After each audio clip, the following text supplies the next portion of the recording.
దేవుని నామానికి స్తోత్రాలు. చేరుకుని వచ్చిన మీ అందరికీ కూడా ప్రభువైన యేసుక్రీస్తు నామములో వందనాలు తెలియజేసిన దేవుని యొక్క వాక్య భాగమును కొంచెంసేపు ధ్యానం చేసుకుందాం. హెబ్రీలకు రాసిన పత్రిక 6వ అధ్యాయము 6వ అధ్యాయము 11వ వచన భాగము నుండి 15వ వచనము వరకు చదువుకుందాం. మీరు మందులు కాక విశ్వాసము చేతను ఓర్పు చేతను వాగ్దానములను స్వతంత్రించుకుని వారిని పోలి నడుచుకున్నట్లుగా మీలో ప్రతివాడును మీ నిరీక్షణ పరిపూర్ణమగు నిమిత్తము మీరు ఇదివరకు కనబరిచిన ఆసక్తిని తుదమట్టుకు కనబరచవలని అపేక్షించుచున్నాము. దేవుడు అబ్రహామునకు వాగ్దానము చేసినప్పుడు తనకంటే ఏ గొప్పవాని తోడు అని ప్రమాణము చేయలేకపోయిన గనక తన తోడు అని ప్రమాణము చేసి నిశ్చయముగా నేను నిన్ను ఆశీర్వదింతును, నిశ్చయముగా నిన్ను విస్తరింపచేతును అని చెప్పాను. ఆ మాట నమ్మి అతడు ఓర్పుతో సహించి ఆ వాగ్దాన ఫలము పొందెను. చాలండి, ప్రార్థన చేసుకున్నాం. స్తోత్రము నాయన, ప్రేమ నమ్మకమైన తండ్రి, పరిశుద్ధుడా, జీవాధిపతి, అద్వితీయ దేవ, కృపా సత్య సంపూర్ణుడా, నీ గణనామమునకు వేలాది వందనాలు స్తోత్రములు చెల్లిస్తున్నాము నాయన. లోకములో పాపములో శాపములో నశించిన వారము నాయన, లోకము దాని ఆశల చేత గతించిపోచున్న వారము నాయన. అయ్యా, ఈ లోక నటనల చేత నాయన, ఈ లోక మర్యాదల చేత ఈడ్వబడి మరల కల్పబడవచ్చిన వారము, శరీర సంబంధమైన మనసు కలిగి నాయన, శరీరేచ్ఛలతో కూడిన స్వభావముని ధరించుకొని నాయన, మా మనస్సు యొక్కయు శరీరం యొక్క కోరికలను అనుసరించచ్చు. మా దృష్టికి మేము నీతిమంతులం అనుకొనచ్చు. నీ దృష్టిలో తప్పిపోయిన వారముగా ఉన్నాము. అయినను ప్రభువా, శాశ్వతమైన ప్రేమతో మమ్మలను ప్రేమించి విడువక్క మా యెడల కృప చూపినట్లుగా నశించిన దానిని వెదకి రక్షించుటకు మనుష్య కుమారుడి లోకమునకు వచ్చిన వాగ్దానమును బట్టి నశించిన మా కొరకు ఈ లోకమునకు మీరే వచ్చి ఎన్నిక లేని అపాత్రుల యోగ్యులమైన మా కొరకు నాయన దినమెల్లా నీ చేతులు చాపి మా పాప దోష అపరాధములన్నిటినీ మనపూర్వకముగా క్షమించి మా పాపముల నుండి మమ్మలను విడిపించి రక్షించారు. మా దోషములను మీరు క్షమించారు. అందును బట్టి స్తుతిస్తున్నాము నాయన. నీ రక్తములో కడగబడిన మేము మరలా ఇక పాపము జోలికి పోకుండా పాపము చేజాలినటువంటి నీ అక్షయమైన బీజము కలిగి నీ సొత్తైన ప్రజముగా నీ కొరకు జీవించగలిగిన సంపూర్ణ సమర్పణ దయచేయండి. లోకములో మేమున్నాము, కానీ లోకం మాలో ఉండొద్దు ప్రభా. ఈ దేహముతో ఉన్నంత కాలము నాయన అయ్యా మూలుగులిడుతున్నాయన, ఈ దేహము యొక్క విమోచనము కొరకు కనిపెట్టచ్చు. ఈ దేహము నాయన, ఈ శిథిలిపోయిపోయి ఈ దేహము పైనుండి వచ్చు నివాస స్థలమును ధరించుకున్నట్లుగా ప్రభువా అయ్యా, భూ సంబంధమైన దేని మీద మనసు పెట్టక ఈ దేహముతో నిన్ను మహిమపరుస్తూ ఈ దేహములో ఉన్న ప్రతి అవయము కూడా నాయన నీ నీతికి పరిశుద్ధత కొరకే సాధనములుగా చేయబడినట్లుగా మేము నాయన నీవు మా యందు నివసించి సంచరించుటకు యోగ్యమైన దేవాలయముగా మలచబడడానికి, ప్రధాన శిల్పుగా నీ చేతిలో చెక్కబడడానికి మాకు నీ కృప దయచేయండి. మా ఇష్టము కాదు తండ్రి, నీ చిత్తమునే మేము చేయవారమగునట్లుగా మమ్మల్ని నీ దయతో జ్ఞాపకం చేసుకోండి. అయ్యా, యెరూషలేము ప్రార్థన మందిరములో ఉన్న ప్రతి బిడ్డను కూడా ప్రభువా నీ కృపా వాక్యమునకు, నీ కృపా సువార్తకు నాయన అప్పగించుకొనిచున్నాం. సత్యమును గూర్చిన అనుభవ జ్ఞానము చేత నాయన మేము పైనున్న వాటిని వెదకటి కొరకు మాకు నీవు సిద్ధపరిచిన రాజ్యం యొక్క మహిమ ఎట్టిదో ఎరిగిన వారమై భూమి మీద యాత్రికులము పరదేశులమని ఎరిగినాయన అయ్యా, పిలువబడిన పిలుపుకు తగినట్లుగా గురి కలిగి పరిగెత్తడానికి మాకు నీ కృప దయచేయండి. వాగ్దాన ఫలములను అనుభవించిన వారిని పోలి మేము కూడా నీ అడుగుజాడులో నడుచుకొనిచు ప్రభువా వాగ్దాన ఫలాలను అనుభవించి రాబో తరానికి ప్రభువా మేము మాదిరికరమైన సూచనలుగా మమ్మలను చూచువారు మిమ్మలను చూచినట్లుగా మాలో నీ జీవము అనేకులు కనుగొనున్నట్లుగా ప్రభువా ఈ లోకములో మేము నీ మహిమను గూర్చినటువంటి నాయన సువార్త పత్రికలుగా మేము ఉండడానికి మమ్మల్ని నీ సన్నిధిలో నాయన అభిషేకించండి. వాగ్దాన ఫలములను అనుభవించుట కొరకు మా కొరకు సిద్ధపరిచిన ప్రతి వాగ్దానమును స్వతంత్రించుకోగలిగిన విశ్వాసమును, విధేయతను మాలో దయచేసి లేఖన భాగము ద్వారా మీరే మాతో మాట్లాడి మహిమ పొంది నిత్య జీవము దయచేయమని యేసుక్రీస్తు నామములో అడిగి ప్రార్థించి పొంది ఉన్నాము తండ్రి, ఆమేన్. అందరికీ వందనాలండి. ఈ చదవబడినటువంటి లేఖన భాగము అనేక దినాలుగా మనం చదువుతున్నాం, నేర్చుకుంటూనే ఉన్నాం. వ్రాయబడినది మరి వాగ్దాన ఫలములను పోలిన వారిని వారిని పోలి నడుచుకున్నట్లుగా ఎవరైతే వాగ్దాన ఫలాలు పొందారో ఆ వాగ్దాన ఫలాలను ఎలా పొందుకోవాలో, మరి వాగ్దాన ఫలములు ఏమై ఉన్నాయో వీటన్నిటిని గురించి కూడా మనము ధ్యానం చేస్తూనే ఉన్నాము. ఈ వాగ్దానములు అనేవి మరి దేవుని ప్రజల కొరకు దేవుని ఏర్పాటు చేసుకున్నటువంటి మనుషులను ప్రేమించి వారికి భూమి మీద వారు ఎలాగున దేవుడు కోరుకున్నారో, దేవుడు వారికి ఏమి ఇవ్వాలనుకున్నారో అవి వాగ్దానములుగా దేవుడు ఇచ్చి ఉన్నారు. వారికి వారి సంతానానికి దేవుడు వాగ్దానాలు ఇచ్చినారు. ఆ తరువాత యేసుక్రీస్తు ప్రభువారి ద్వారా మనకి పరసంబంధమైన వాగ్దానాలు ఇచ్చి ఉన్నారు. ఇంకా దేవుని రాజ్యములోనికి వెళ్ళిన తర్వాత అందరము ఒకే రకం, మనందరము కూడా దేవుని రాజ్యములోనికి వెళ్తాము. కానీ జయించిన వారికి అక్కడ పరలోకములో బహుమానములు వాగ్దానాలుగా దేవుడు ఇచ్చి ఉన్నారు.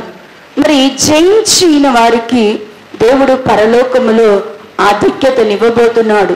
వాటిని వాగ్దానాలుగా దేవుడు ఇచ్చున్నాడు. వాటిని గుచ్చి మరి ధ్యానం చేస్తున్నాం. జయించిన వారికి దేవుడు ఏదైతే బహుమానాలుగా వాగ్దానం చేస్తున్నాడో ఆ వాగ్దానాన్ని మనము కూడా జయించిన వారమైతే ఆ వాగ్దాన ఫలమును మనం కూడా అనుభవిస్తాం. ఆ వాగ్దాన ఫలాన్ని మనం అనుభవించాలి అంటే మరి ప్రపంచంలో ఉన్నటువంటి సంఘములను 7 తరగతులుగా దేవుడు విభజించి 7 సంఘాలుగా 7 కాలాలకి పోల్చుతూ ఉన్నాడు. సంఘము క్రీస్తు రక్తము చేత విమోచింపబడినప్పుడు వారి మొదటి స్థితి దేవుని దృష్టికి అంగీకారముగా సంపూర్ణముగా కనబడి ఉన్నది. కానీ కాలక్రమములో దినములు, సమాసములు, సంవత్సరములు గడుచుచూ ఉండగా సంఘములో ఆత్మీయ బలహీనతలు వచ్చినప్పుడు ఆత్మానుసారముగా ప్రారంభించబడిన దేవుని ప్రజలు శరీరానుసారులుగా మరలు కొల్పబడ్డారు. మరి మొదటగా పరిశుద్ధముగా ప్రారంభించబడిన సంఘములు, దేవుని చిత్తమునే నెరవేర్చినటువంటి సంఘములు కాలక్రమములో ఏమైపోయి ఉన్నాయంటే ఎవరికి అనుకూలముగా వారు నడవడం అనేది సంఘాలలోనికి వచ్చినప్పుడు సంఘము తెలియకుండానే వెలపటికి భక్తిగా అందరూ కనబడుతున్నారు. కానీ భక్తిలో ఉన్నటువంటి శక్తి అనేది దేవుని పిల్లలలో మరుగైపోయింది, తగ్గిపోయింది. అందరూ కూడా ఎవరికి వారు నీతిమంతులము, పరిశుద్ధులము అనుకుంటున్నారు. కానీ నీతి, పరిశుద్ధత అనేది కొదువైపోయినప్పుడు సంఘములలో బలహీనత, ఆత్మీయ బలహీనత వచ్చేసింది. దానిని జయించినప్పుడు పరలోకములో దేవుడు వారికి మరి వాగ్దానం అనేటువంటి బహుమానాన్ని ఇస్తానన్నారు. వాటిలో ప్రథమ సంఘముగున్న ఎఫెసీ సంఘము మొదటి ప్రేమను కోల్పోవడాన్ని బట్టి మారు మనసు పొంది మరలా ఆ మొదటి ప్రేమను సంఘములో చూపించగలిగితే ఆ సంఘానికి పరదేశంలో ఉన్నటువంటి జీవవృక్షాన్ని ఇస్తానన్నాడు. రెండవ సంఘమైనటువంటి స్ఫురణ సంఘమును, ఆ సంఘములో ఏ లోపము లేకపోయినా కూడా ఆ సంఘములో ఉన్న విశ్వాసులను కొందరి దేవుని దగ్గర, సాతానుడు దేవుని దగ్గరికి వెళ్ళంట, మరి కొందరిని నాకు అప్పగించు, వాళ్ళ విశ్వాసం ఏంటో, వాళ్ళ నమ్మిక ఏంటో, వాళ్ళ భక్తి ఏదో నేను నీకు తెలియపరుస్తానని చెప్పినప్పుడంట సాతానుడు కంట కొందరిని అంట దేవుడే శోధించడానికి, శ్రమపరచడానికి అప్పగించడంట.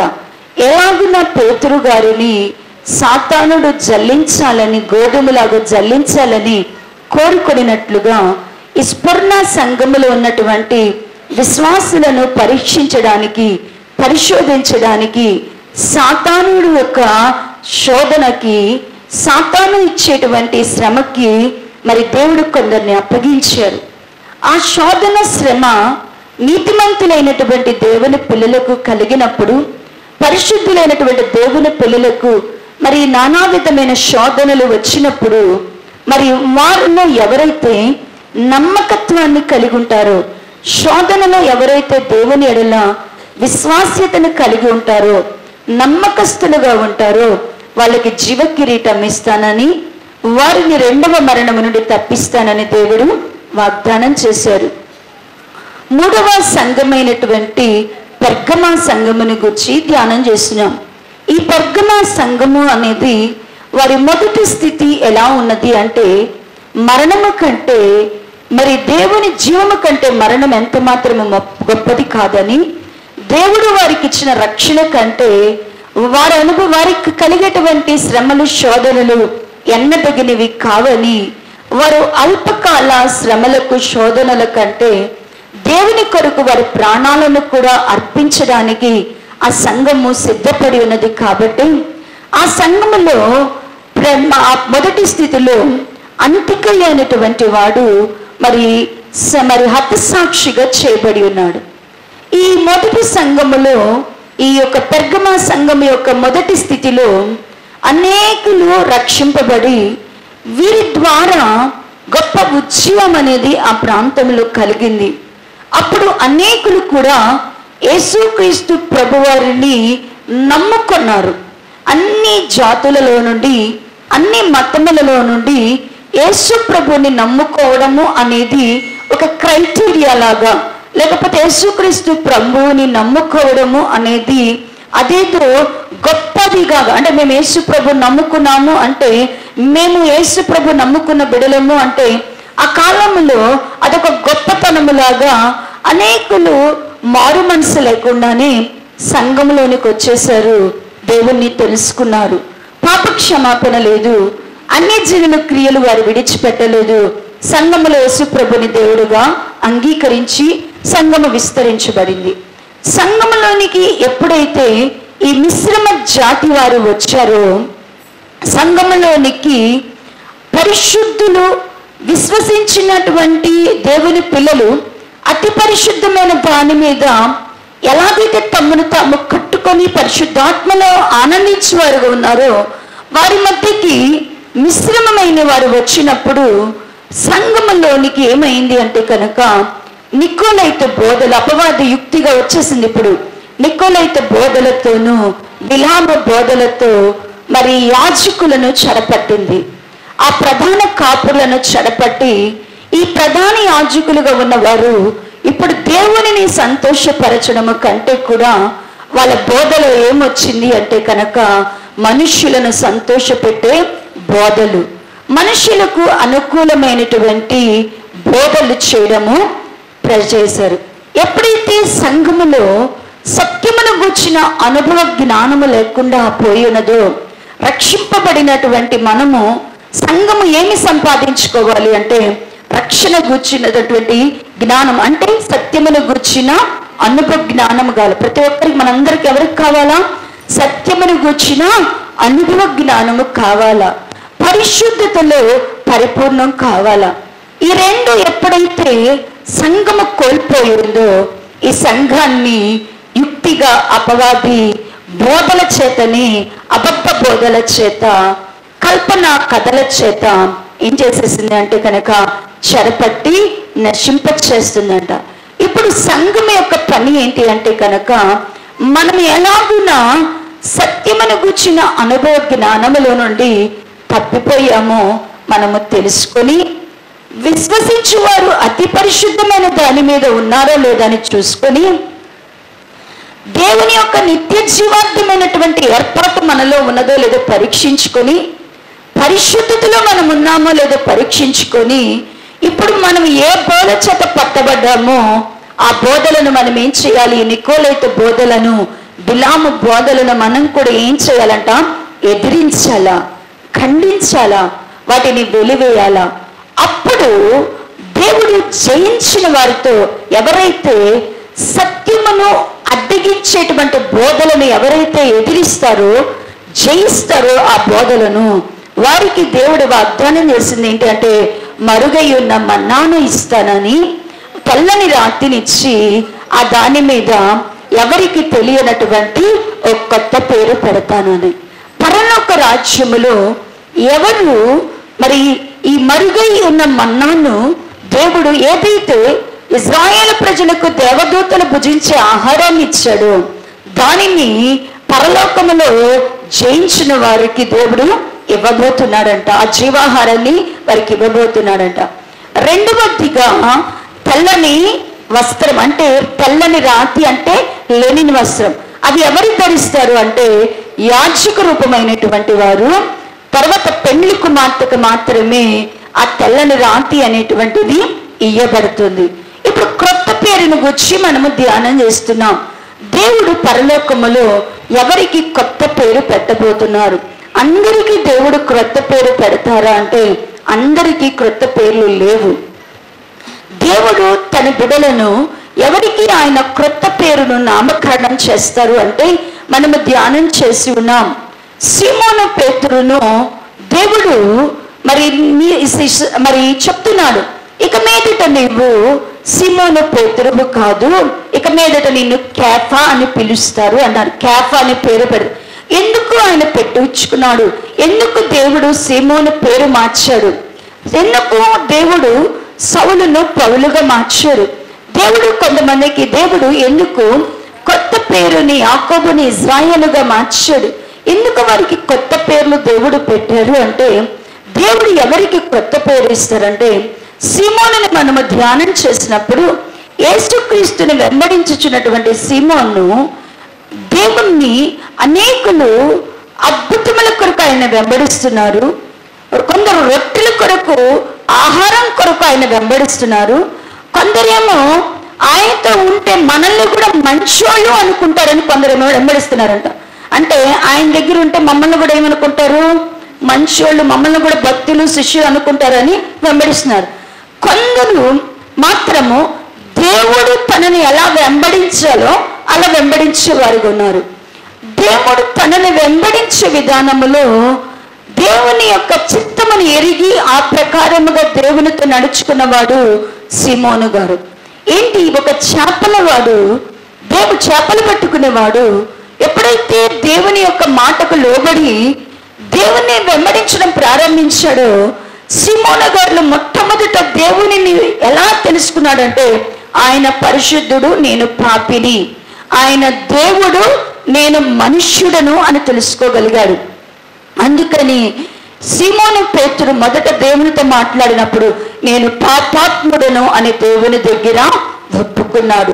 అంటే ఆయన దేవుడు, నేను మానవుడును, ఆయన పరిశుద్ధుడు, ఆయన నీతిమంతుడు, నేను పాపిని అని తెలుసుకొని దేవుని మాటను బట్టి దేవుని దగ్గరికి వచ్చి నేను పాపాత్ములను ప్రభువా, నిన్ను వెంబడించలేను, వదిలి వెళ్ళిపోమన్నప్పుడు దేవుడు అతనిని పిలిచినప్పుడు తన పాప స్థితిని ఒప్పుకొని విడిచిపెట్టాడు. సీమోను పేతురులో రెండవ లక్షణం ఏంటి అంటే దేవుని మాటలు అందరూ ఎలా అర్థం చేసుకుంటున్నారు అంటే పైన అర్థం చేసుకుంటూ ఉంటే మరి పేతురు గారి దగ్గరికి వచ్చినప్పుడు మాత్రము అందరూ నన్ను విడిచిపెట్టారు కదా, అందరూ నన్ను వదిలి వెళ్ళిపోయారు కదా, మరి మీరెందుకు వదిలిపెట్టలేదు అంటే పేతురు గారు అంటున్నాడు కదా, నేను వదిలిపెట్టి వెళ్ళము ప్రభువా, నీవు ఎలాంటి దేవుడు అంటే పరిశుద్ధిత్యక్షేప మాటలు కలిగిన వాడు, పరిశుద్ధుడగు దేవుడు. అంటే యేసుక్రీస్తు ప్రభు యొక్క ప్రతి మాటలో ఏముందని గ్రహించాడు? దేవుడి మాటల్లో ఏముందని గ్రహించాడు? నిత్య జీవం ఉన్నది, ఆయన పరిశుద్ధ దేవుడని సాక్ష్యం ఇస్తున్నాడు. సీమోను పేతురు గారిని శిష్యులను అడుగుతున్నారు, అందరూ నన్ను గురించి ఏమనుకుంటున్నారు, మీరేమనుకుంటున్నారు అన్నప్పుడు అందరూ అయ్యా నిన్ను ప్రవక్త అనుకుంటున్నారు, ఏలియా అనుకుంటున్నారు, ఇర్మియా అనుకుంటున్నారు అంటే దేవుడు సూటిగా శిష్యుల్ని అడుగుతున్నారు, మీరు నన్ను నాతో వస్తున్నారు కదా, మీరేమనుకుంటున్నారు అంటే వెంటనే అందరూ మౌనంగా ఉన్నారు. కానీ పేతురు గారు మాత్రం అంట నీవు సజీవుడగు దేవుని, అంటే ఆయన సజీవుడగు దేవుడని ఆయన ఎరిగి ఉన్నాడు. అది అంటే దేవుని అది అందుకని యేసుప్రభువు చెప్తాడు, నా తండ్రి నీకు ఇది బయలుపరిచెను అంటే ఏమని ఆయన ప్రత్యక్షత ఏమై ఉన్నది? పేతురు గారి యొక్క ప్రత్యక్షత ఏమైంది? దేవునితో వస్తున్న ఏ దర్శనాన్ని ఆయన చూశాడు? ఏ చిత్తాన్ని తెలుసుకోగలిగాడు? ఏ ప్రవచనాన్ని ఆయన తెలుసుకోగలిగాడు? ఏ కన్నులు తెరవబడి ఏం చూడగలిగాడు అంటే ఆయన సజీవుడకు దేవుని కుమారుడు అని తెలుసు. అందుకొరకే పేతురు గారికి దేవుడంట కేఫా అని పెట్టారంట. ప్రియా దేవుని బిడ్డలారా, మనము ప్రభుని వెంబడిస్తున్నాం. మనల్ని దేవుడు క్రొత్త పేరుతో పిలవాలా? ఎవరికి తెలియనటువంటి ఆ క్రొత్త పేరుతో నేను పిలిచినప్పుడు నువ్వు ఆత్మానందముతో పరశురాలై ప్రభు సన్నిధిలో ఆనందించి స్తుతియాగము చేయాలి అంటే నీకు కూడా ఏముండాలంట? క్రొత్త పేరు ఉండాలా. పేతురు గారు అనుభవం ద్వారా ఇలా కొత్త పేరు పొందాడు. యాకోబు తన యొక్క మోసమును, అబద్ధమును, అన్యాయమును ఒప్పుకొని దేవుని దగ్గర విడిచిపెట్టినప్పుడు దేవుడు యాకోబుకు కూడా ఏం పెట్టాడంటే కొత్త పేరు పెట్టాడు. ఏం పేరు పెట్టాడు? ఇశ్రాయేలు. అంటే మనము కూడా మనకి దేవుడు కొత్త పేరు పెట్టాలి అంటే పాత ప్రాచీన స్వభావమైనటువంటి మునుపు మోసము చేసిన వారము, మునుపు అన్యాయస్తులము, మునుపు అపవిత్రులము, మునుపు మనము దొంగలము, ముందు అబద్ధకులము, మునుపు వ్యభిచారి క్రియలు చేసిన వారము, మునుపు ఈ లోక మాలిన్యతని కలిగిన వారము ఎప్పుడైతే ఒప్పుకొని విడిచిపెట్టితామో ఖచ్చితంగా అప్పుడు దేవుడు మనకేం పెడతారంట? క్రొత్త పేరు పెడతారు. మూడవదిగా దేవుడు మనకి క్రొత్త పేరు పెట్టాలి అంటే మనలో జనములు ఏమి చూడాలి అంటేనంట దేవుని యొక్క నీతి. మనలో నీతిని జనములు ఎప్పుడైతే కనుగొంటారో అప్పుడు దేవుడు మనకి ఏం పెడతాడు అంటేనంట కొత్త పేరు పెడతారు. దేవుని యొద్దకు వచ్చిన ప్రజలమైన మనము ఏమి సంపాదించుకోవాలి అంటే నీతిని సంపాదించుకోవాలి. దేవుని బిడ్డలకు ఏం సంపాదించుకోవడం నేర్చుకోవాలంట? నీతిని సంపాదించుకోవాలా. దాని కొరకు మనము వెదికి వెంటాడి దాన్ని తెచ్చుకోవాలంట. ఈ నీతి ఎవరు స్వతంత్రించుకుంటారు? ఈ నీతి అనేది మనలోనికి ఎప్పుడు వస్తుంది అంటే బీడు బారినటువంటి మన హృదయములను మనం ఎప్పుడైతే దున్నుకొని చదును చేసుకొని పదును పెట్టి నీరు పెడతామో అప్పుడు ఆ భూమి ఏమవుతుందంట? ఫలభరితముగా అవుతుంది. ఆ ఫలభరితమైన భూమిలోనికి ఏమొస్తుంది అంటే దేవుని యొక్క నీతి అనేది వస్తుంది. దేవుని బిడ్డలమైనటువంటి మనము కూడా నీతిని ఏం చేయాలంట? సంపాదించుకోవాలి. దేవుని యొక్క నీతి మనలో కనుగొనాలంట. జనములు ఏం కనుక్కోవాలంట? మనలో నీతిని కనుగోవాలి. ఎవరిలో అయితే నీతి ప్రత్యక్షం అవుతుందో, నీతి అనేది మనకి వస్త్రము. యోబు గారు అంటాడు, నీతిని నేను వస్త్రముగా ధరించుకున్నానంటాడు. నీతి అను తలపాగాను వారు పెట్టుకొని ఉన్నారంట. నీతి అనేది దేవుని బిడ్డలకు మైమరుగంట. యుద్ధోపకరణములను గురించి మాట్లాడుతూ ఎఫెసీ పత్రిక 6వ అధ్యాయం అంటాడు, మీరు చదవద్దండి. ఎఫెసీ పత్రిక 6వ అధ్యాయంలో సర్వాంగ కవచములో నీతి అనేది ఏంటి అంటే కనుక మనకి మైమరుగు. కొరింథీ పత్రికలలో అంటాడు కదా, నీతి అనేది మనకంట యుద్ధోపకరణం అంట, ఆయుధం అంట. దేవుని బిడ్డల చేతిలో ఏమి ఉండాలంట? ఆయుధంలాగా నీతి అనేది ఆయుధములాగా ధరించుకోవాలా. నీతి అనేది మనం కిరీటంగా పెట్టుకోవాలా. నీతి అనేది కవచముగా మనకు ఉండాలా. ఎవరిలో అయితే నీతి ఇన్ని విధాలుగా ఉంటుందో అలాంటి వారిలో దేవుడు అంటాడు, ఎవరిలో అయితే నీతి నిలిచి ఉంటుందో, ఎవరిలో అయితే నీతి జనములు కనుగొంటారో అట్టి వారికి దేవుడు ఏం పెడతాడంట? క్రొత్త పేరు పెడతారంట. ఇంకా దేవుడు ఎవరికి క్రొత్త పేరు పెడతాడు? ఎవరికి కొత్త పేరు? ఏమైనా ఐడియా ఉందా? ఇంకెవరికైనా పెడతారని మీకేమైనా తెలుసా? దాన్ని వివరిస్తా. ఇది చెప్పాను. ఇంకెవరికి దేవుడు కొత్త పేరు పెడతారు? ఎవరికి దేవుడు కొత్త పేరు పెడతారు? సౌలు, పౌలు అది కాదు. కొత్త పేరు ఎవరికి పెడతారు చూద్దాం. ఇంకా వెళ్ళిపోదాం వాక్యలు. యెషయా గ్రంథము 65వ అధ్యాయము. యెషయా గ్రంథము 65వ అధ్యాయము 65వ అధ్యాయము 14-15 వచ్చిన భాగములు చదివితే, నా సేవకులు హృదయానందము చేత కేకలు వేదురు గాని మీరు చింతాక్రాంతిలో ఏడ్చెదరు. మనోదుఖము చేత ప్రలాపించెదరు. నేనేర్పరచుకున్న వారికి మీ పేరు శాపముగా చేసిపోయేదరు. ప్రభువు యెహోవా నిన్ను హతము చేయును. ఆయన తన సేవకులకు వేరొక పేరు పెట్టును. ఎవరికి కొత్త పేరు ఉంటుందంట అండి? వేరొక పేరు ఎవరికి ఉంటుందంట? ఎవరికి ఉంటుందంట? సేవకులకు దేవుడు ఏం పెడతాడంట? వేరొక పేరు. ఆయన సేవకులకు ఆయన ఏం పెడతాడంట అండి? వేరొక పేరు. కొత్త పేరుని ఏం చేస్తాడంట?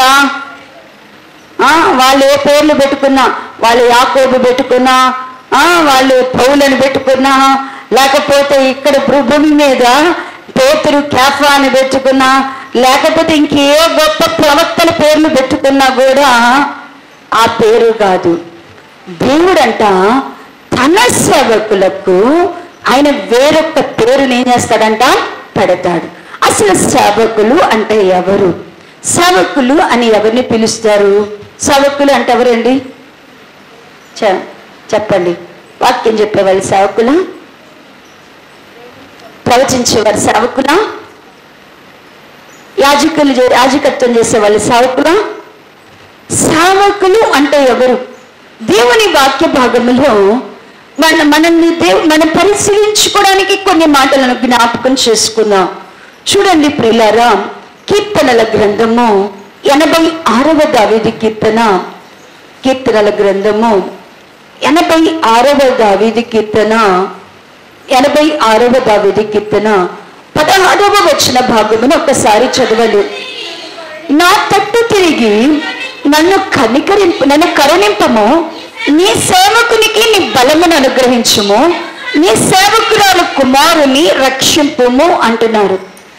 ఈ వాక్య భాగములో రాసినటువంటి ఈ కీర్తన ఎవరు రాశారంటే దావీదు గారు రాశారు. దావీదు కీర్తన అంది కీర్తన. దావీదు గారు దేవుని సన్నిధిలో ప్రార్థిస్తూ వెనుకున్న యవనస్తులు వింటున్నారా? వాక్యం నాకు కనపడతలే. మీరు 86వ కీర్తన దావీదు గారు రాశారు. దావీదు గారు రాస్తూ దేవుని సన్నిధిలో ప్రార్థన చేస్తున్నాడు. అన్నాడు కదా, నా తట్టు తిరిగి కరుణించు ప్రభువా, నీ సేవకునికి బలమే అంటున్నాడు. ఏమని పిలుచుకున్న తన గురించి ఏమని చెప్తున్నాడు దావీదు గారు? నేను నీ సేవకుణ్ణి అని చెప్తున్నాడు. నీ సేవకునికి బలమే ప్రభువా. నేను ఎవరి కొడుకుని అన్నాడంటే నీ సేవకురాలు. వాళ్ళ అమ్మని ఎలా చెప్తున్నాడు?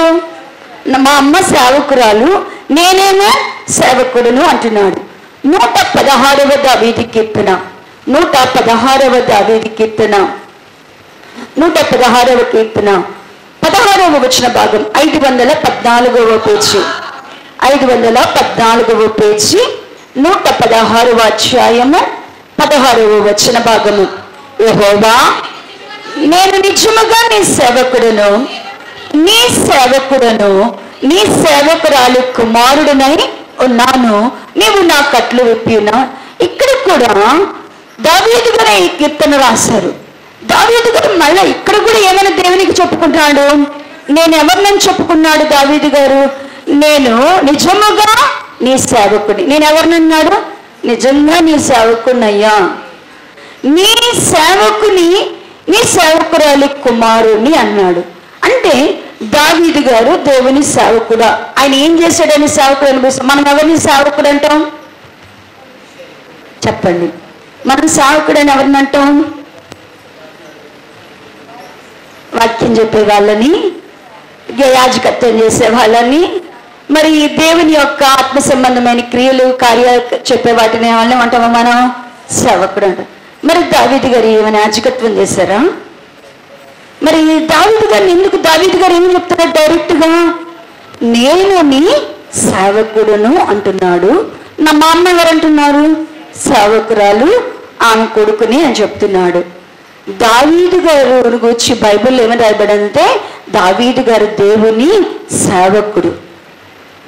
రెండవది చూడండి ప్రియులారా, దానియేలు గ్రంథము, దానియేలు గ్రంథము 6వ అధ్యాయము, దానియేలు గ్రంథము 6వ అధ్యాయము 20వ వచన భాగమును చదివితే, దానియేలు గ్రంథము 738వ పేజీ, 738వ పేజీ 6వ అధ్యాయము 20వ వచన భాగము. 19 నుంచి చదివేసామా. తెల్లవారుజామున రాజు వేగిరమే లేచి సింహముల గుహ దగ్గరకు త్వరపడిపోయాను. అతడు గుహ దగ్గరకు రాగానే దుఃఖ స్వరముతో దానియేలును పిలిచి, జీవము గల దేవుని సేవకుడైన దానియేలు, నిత్యము నువ్వు సేవించుచున్న నీ దేవుడు నిన్ను రక్షింపగలిగినా అని అతనితో అనెను. ఇక్కడ దర్యావేషు గారు రాజు వచ్చి సింహాల గుహలో దానియేలు గారిని వేసేశారు.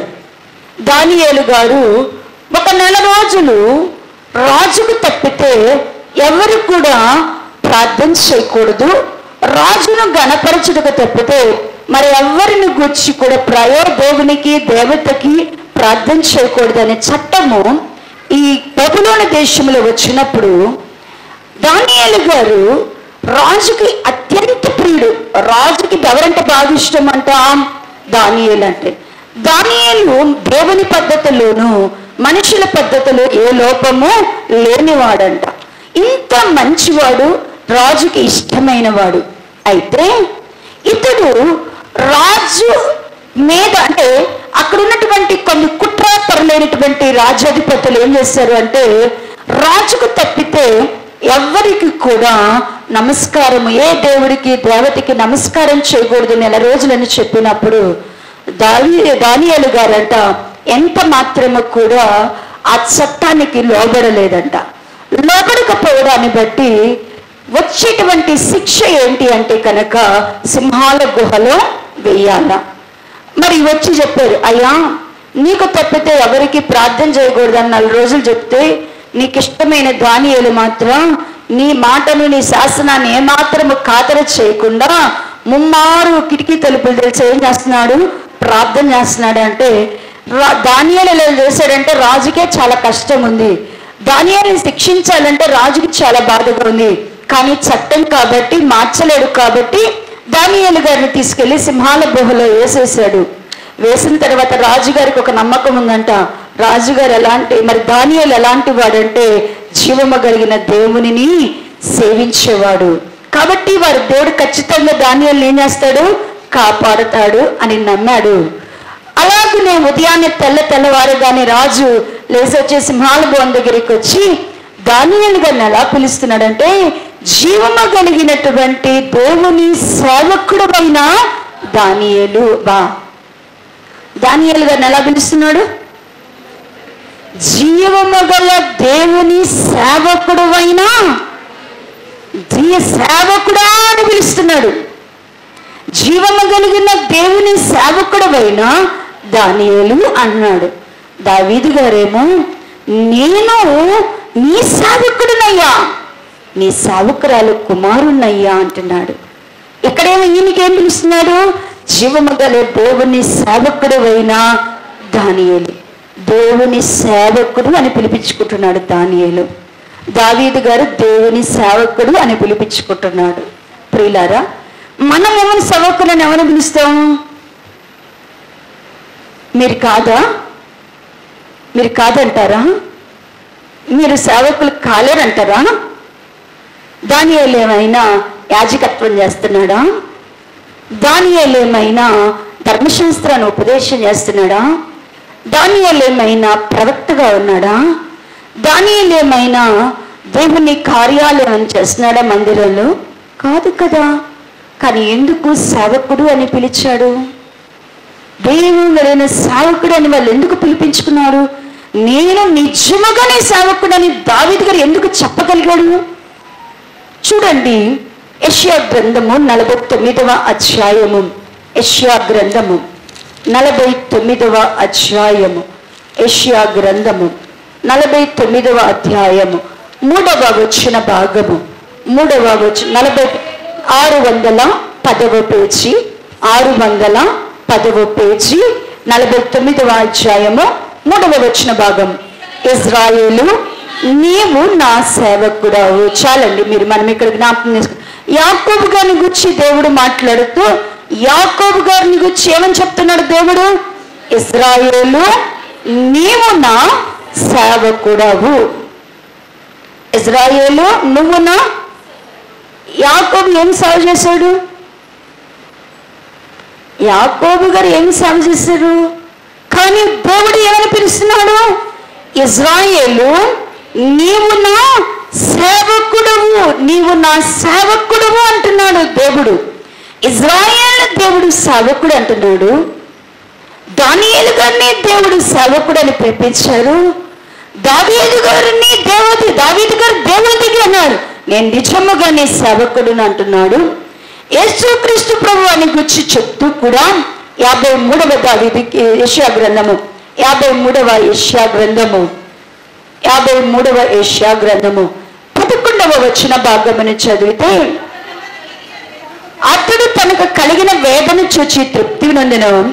నీతిమంతుడైన నా సేవకుడు జనముల దోషములు భరించి అతడుకున్న అనుభవ జ్ఞానము చేత అనేకులు. ఇక్కడ యేసుక్రీస్తు ప్రభువాన్ని గురించి కూడా తండ్రి ఒక దేవుడు సాక్ష్యం ఇస్తూ, యేసుక్రీస్తు ప్రభువాన్ని కూడా తండ్రి ఒక దేవుడు ఏమని చెప్తున్నాడు? నీతిమంతుడైన నా సేవకుడని యేసు ప్రభువారిని పిలుస్తున్నారు. యేసుక్రీస్తు ప్రభువారు కూడా ఎలా పిలువబడి ఉన్నాడు? సేవకుడు అని. నీతిమంతుడైన నా సేవకుడు అని దేవుడు పిలుచుకున్నారు. ప్రియులారా, ఇప్పుడు సేవకుల కంట దేవుడు ఏం చేయబోతున్నాడంట? క్రొత్త పేరు పెట్టబోతున్నాడంట. నా సేవకులకు నేను వేరొక పేరు పెడతాను అంటున్నాడు. అందరికీ పెడతాను అంటున్నాడా? మనందరి పేర్లేమో మనం పెట్టుకొని మనం ఎంతో గొప్ప పేర్లు పెట్టుకున్నాం. కొంతమంది రాజుల పేర్లు పెట్టుకుంటారు.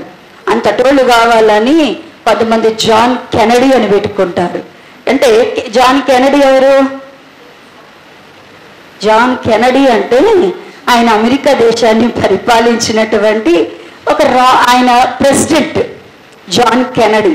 ఆయన కాలంలో ఒక విప్లవాత్మకమైనటువంటి మార్పులు జరిగింది. కాబట్టి కొంతమంది ఏం చేస్తారు? అంత తోలు కావాలని ఆ పేరు పెట్టుకుంటారు.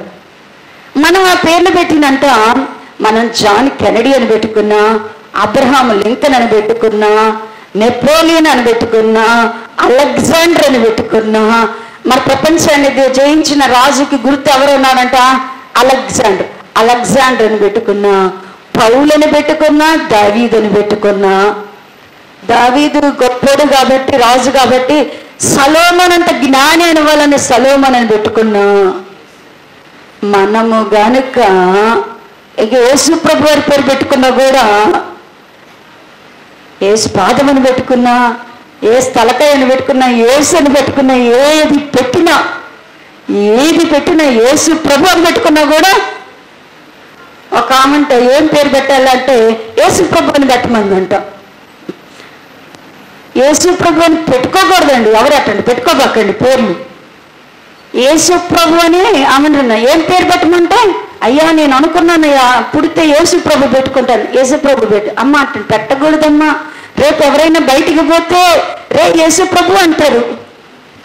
అంతేగా పిల్లల్ని ఏమని పిలుస్తారు?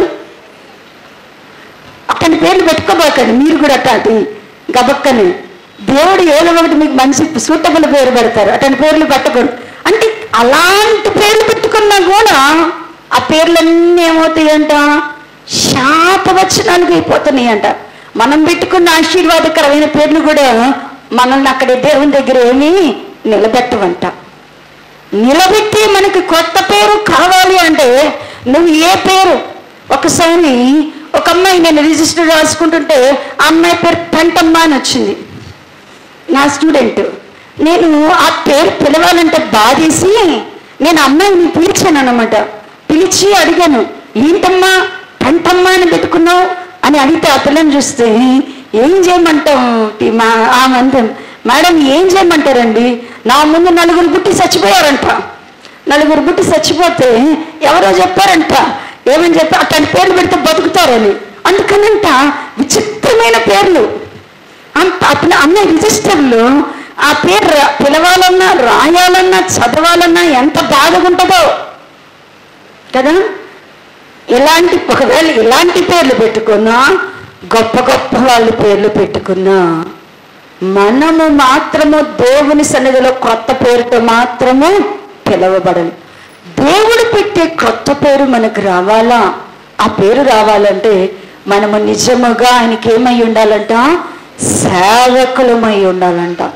నిజముగా మనము ఆయనకి సేవకులమైతేనే, ఎవరైతే నీవు నా సేవకుడవు అని ఎవరైతే దేవుని చేత పిలిపించుకోగలుగుతారో, ఎవరు నీవు నా సేవకుడు అని దేవుని చేత ముద్రింపబడతారో, దేవుని దగ్గరకు వెళ్ళి నేను నిజముగా నీ సేవకుడని ధైర్యముగా ఎవరైతే ప్రార్థన చేయగలుగుతారో వారికి దేవుడు ఏం చేయగలడంట? క్రొత్త పేరు పెట్టగలరంట. ఇప్పుడు అసలు సేవకుడు అంటే ఎవరు? ఎలా ఉంటారు? సేవకుడు అంటే ఎవరు? ఎలా ఉంటారు? ఎవరికి దేవుని సేవకులని పేరు పెడతారు?